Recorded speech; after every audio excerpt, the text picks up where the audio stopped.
Když jsem se v 6 letech rozhodoval, co dál budu dělat, řekla moje máma, přestaň provokovat, já mám jednu známou a ta říkala, hele, děti teď tancujou na zvláštní škole.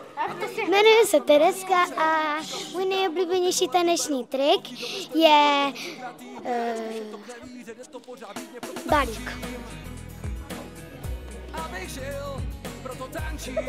No, to taky budeme dělat. Já se jmenuji Týna a můj nejoblíbenější trik je hvězda.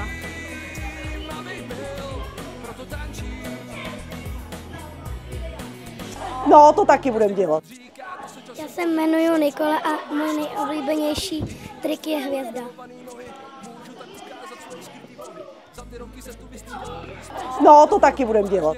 Já se jmenuji Julča a můj nejoblíbenější trik je hvězda.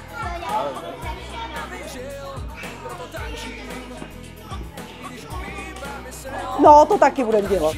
Nemenuji se nic, můj nejoblíbenější trik je nic. No, to taky budeme dělat. Růža. Jak moc se těšila? Já jsem se těšila jako dost poměrně, protože tady budu tancovat, budeme si hrát a budou tady všichni moji kamarádi a kamarádky.